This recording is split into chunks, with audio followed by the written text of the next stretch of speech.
NSR movie reviews కి స్వాగతం. ఈరోజు Arjun son of Vyjayanthi movie గురించి చెప్పబోతున్నాను. దీనికన్నా ముందు నా ఛానల్ అందరూ సబ్స్క్రైబ్ చేయవలసి కోరుతున్నాను. ఎవరైనా సబ్స్క్రైబ్ చేయని వాళ్ళు ఉంటే తప్పనిసరిగా సబ్స్క్రైబ్ చేయవలసిందిగా కోరుతున్నాను. ఈ సినిమా రొటీన్ స్టోరీయే, పెద్ద కొత్తగా స్టోరీ ఏమి ఉండదు. కానీ కొన్ని సీన్లు, కొన్ని సన్నివేశాలు డైరెక్టర్ బాగా తీశారు. మెయిన్ యాక్షన్ ఎపిసోడ్స్ కళ్యాణ్ చాలా బాగున్నాయి. స్టోరీ పరంగా చూస్తే పెద్దగా కొత్తగా ఏమి ఉండదు, రెగ్యులర్ గా ఫార్మేట్ ఉంటుంది. హీరోయిన్ అంత పెద్ద ప్రాముఖ్యత లేదు, అంత అట్రాక్టివ్ గా కూడా లేదు. పాటలు కూడా పెద్దగా లేవు. సినిమా మొత్తానికి బాగున్నదల్లా కళ్యాణ్ రామ్ పెర్ఫార్మెన్స్, అతను ఫైట్స్ చాలా బాగా చేసాడు. చాలా కష్టపడ్డాడు, చాలా బాగా చేసాడు.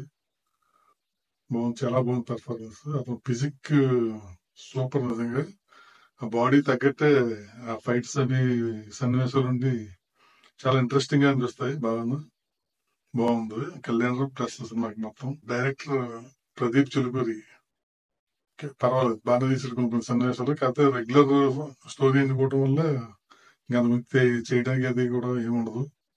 క్లైమాక్స్ కూడా ఒక ట్విస్ట్ ఉంటుంది, బాగుంది. ఎవరు ఊహించరు, బాగానే ఉంది. అది కూడా ఏదన్నా ఆ రెగ్యులర్ కమర్షియల్ మూవీని వెరైటీగా లేకుండా తీయడం వల్ల అది ఎంతవరకు చూస్తారు అనేది చూడాలి. కానీ సినిమా అయితే ఆ సబ్జెక్ట్ వరకు బాగా తీశాడు డైరెక్టర్. కళ్యాణ్ బాగుంది. విజయశాంత్ కూడా కొన్ని సన్నివేశాల్లో బాగా చేశారు. టోటల్ గా ఒక ఐపీఎస్ ఆఫీసర్ కొడుకు ఐపీఎస్ అవుదాం అనుకుని ఏ విధంగా కొంచెం నేర సామ్రాజ్యం వైపు వెళ్ళాడు, మళ్ళీ దాంట్లో ఎలా బయటపడ్డాడు, అది సబ్జెక్ట్. General routine subject.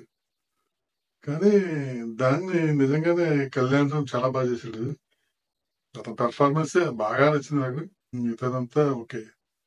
ఏదో సరదాగా ఈ వారం ఈ వీకెండ్ చూడాలంటే చూడొచ్చు సినిమా. Thank you.